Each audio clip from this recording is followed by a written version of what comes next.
So if you guys didn't see the first video on this project, in the first video we got it up on these track pads as a stand. Got this baffle plate welded in, and we got this 8-inch chimney pipe in. I got it welded up. There's a bit of a gap there from my crappy cut, that's why there's so much weld on it.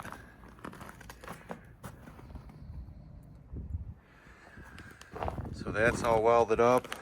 The next step, we got some scrap 2-inch square tube laying around that we're gonna cut up and use for the primary air intake towards the bottom, and it's gonna shoot out the back.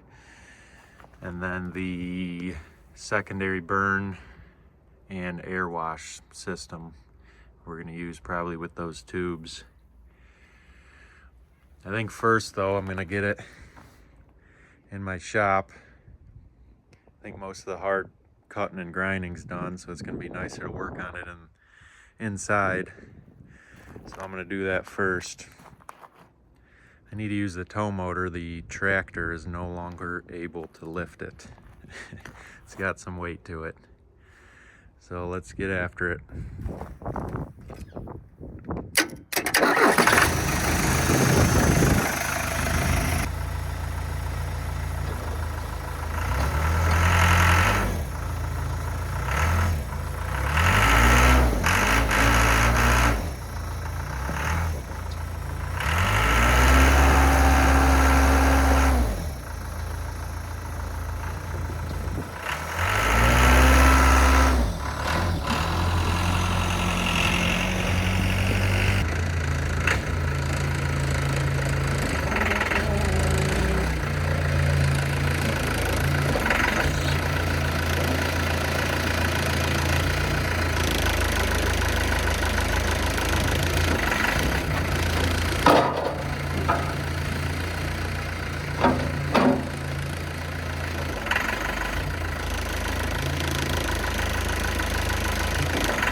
So now you guys can see just how big this thing is compared to the stove I got in here. It's huge. So again, I think it's a 36-inch bucket. So the width out here is 36 inches, and it kind of tapers in a little bit to maybe 32. And I think it's about maybe 30 inches deep to that back hump. So it's a little big for my barn. So this is going in my buddy's barn, and his barn's quite a bit bigger. I think his is like 32 by 48 or something with 14-foot sidewalls, and he's got scissor trusses. I just have 10-foot walls and normal trusses, so it looks huge in here. I think it'll look better. It'll look right in his barn. So I'm gonna let this thaw out a little bit. I'm gonna start cutting some of that tube up and figuring out how we're gonna make the air intake.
When I got those holes cut, it was a bit of a pain because there's 2 layers there. So it's kind of ugly. But now we marked the angle on these tubes. We're cutting those. Saw's kind of maxed out on capacity. Hopefully those wedges hold. They'll be fine. Okay. So we got those tubes cut, the angles back there. And we're figuring out the angle of this one. So we got to cut those, and then that'll be welded to that, obviously, and sealed in. So your primary air is going to come through the back there in these tubes. And we're probably going to cut a slot here, here, and then 2 in the front. It's up a little bit. It's like up 3 inches, I think.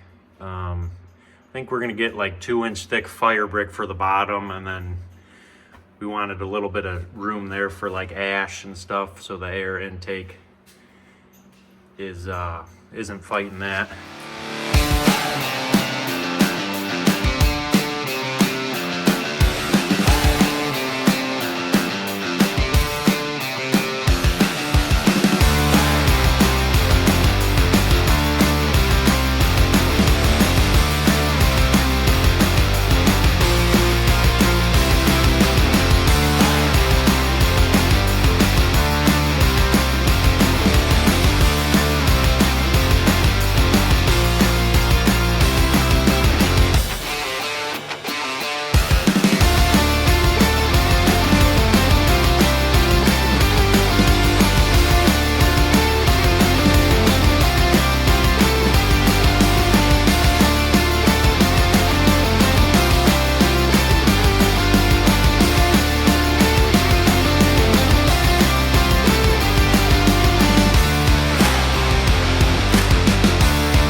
So that intake tube's welded in. You saw we got these holes cut, so there's 2 or 1 on each side, and then some longer ones up front. So the idea is the air come through there and mainly come out the front and kind of push the fire up and around there, so it's got to go a long way up and over before it goes out to keep most of the heat in. Next, we have to cut a hole somewhere in there for the blower system we're going to put in. So I think we're going to do this 4x2 square tube. Cut a hole in there, put that through there, and we got to kind of bend a shape around. It's going to run up the back and over the top, and then it's going to Y off into two blower pipes coming out, kind of like I have on this stove. It's gonna kind of suck because I'm out of oxygen with the cutting torches, so I'm gonna try cutting through the bottom there with a grinder, and it's also 2 layers there like the back was, so we'll see how that goes.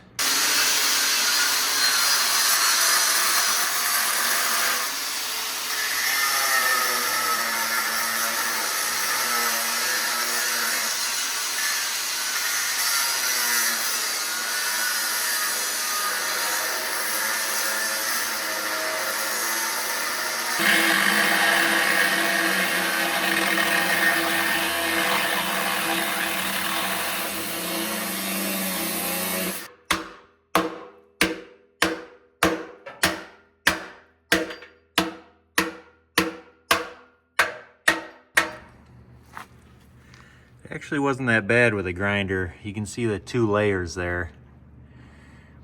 It's a pain cutting layers like that with a torch, especially if they have a little gap, because you got to heat up, blow through the first layer, and there's an air gap there. It's usually a big mess to try to get through both layers.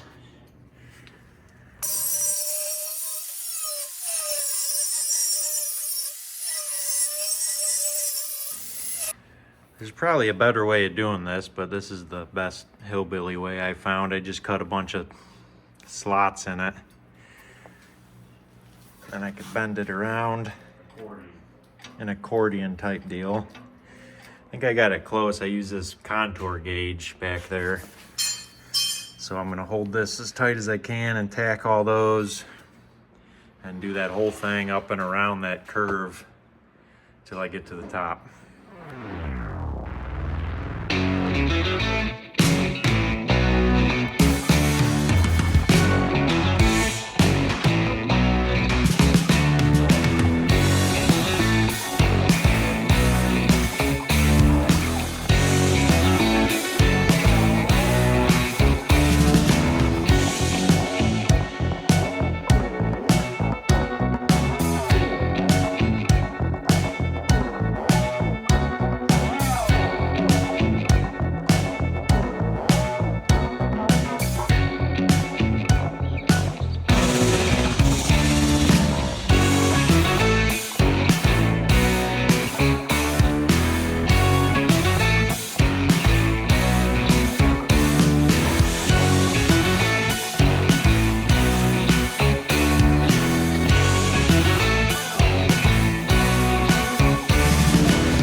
So I just finished this blower ductwork system. Turned out kind of crazy, like some alien spinal cord or something. So I had to keep cutting all those to get it to shape around that back end, and then I got it winding up here, and then it Y's off into these 2 blowers. So I cut these, if I measured right, this is the outside plate. They should just be right on the end of the outside plate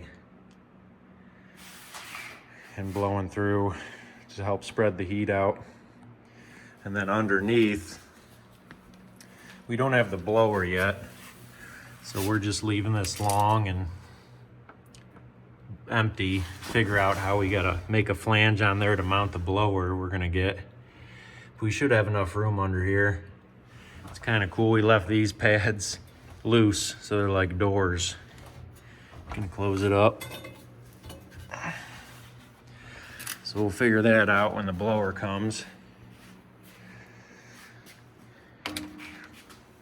I still have to weld all that. I got to make sure I weld those good, because you don't want to introduce any air from that blower into the firebox.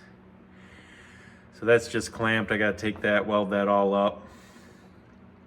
Then I think I'll start working on the secondary air tubes, which are gonna shoot out the back, kind of like this primary air up top there, and it'll be right below this blower with round tubes going across with little holes drilled in it.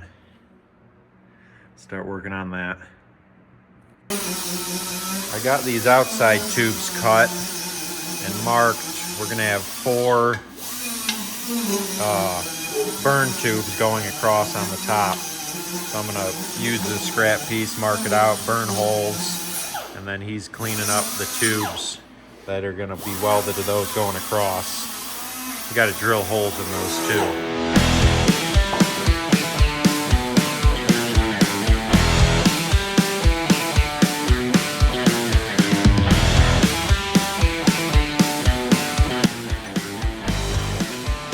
How far apart you space those?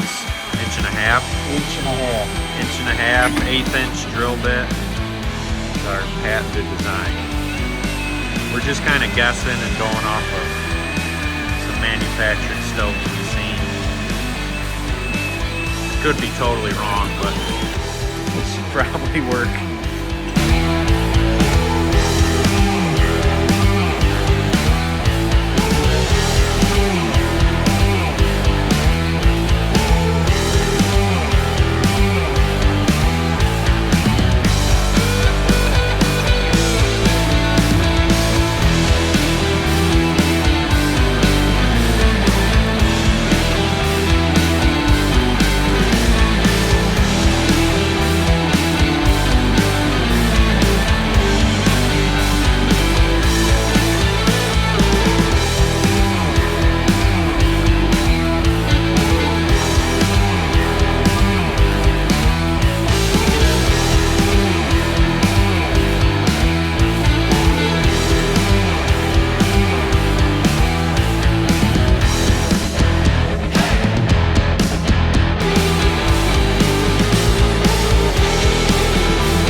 So here's where we ended up. I just have everything temporarily held up by bungees here right now, because I still have to take out that blower duct back there and finish welding that up. So this is gonna be held up tight like that. So we finished welding those burn tubes in with the holes. We decided to angle them a little bit down towards the front. We thought that would be best. I had to notch that back when it was hitting the that tube back there. So hopefully those don't warp down, they don't get too hot. We'll see. I just capped them right there. And then they shoot back here. I cut these holes. Still got to trim these. Cut an angle, probably make that look nicer. And then so the air is going to suck in through the back there and burn all the extra gases from the fire. This is going to be air coming through those tubes and drawing out through these little holes, and it burns all the extra gas, reignites it. And then I'm still not sure about our air wash system for the door. Kind of like I have on my stove here. It draws in air from the back and washes it down over the glass kind of keeping it a lot cleaner. It's been working good on this stove. So we're gonna try to do the same idea here. We're just not sure yet because we got to figure out exactly where the door is going. So we'll probably cut some kind of notch in this tube because that's all part of that secondary burn, secondary air. Some kind of notch in here to wash over the glass door. We have a rough template of the door. I'll show you. It's gonna be pretty big. So that's about the outline of the door. So it's gonna go somewhere in here. I think it's like, I don't know exactly, 22 by 16 or something. So when we get this, I gotta finish welding all that up, put it back in, get that locked in, and then we'll probably do this front plate and then cut the hole for the door. Still kind of a lot to do. We still have to do a damper system for the main air down here in the back. Some kind of door back here to damper that down. But I think I'm gonna end this video here and check back on the next one.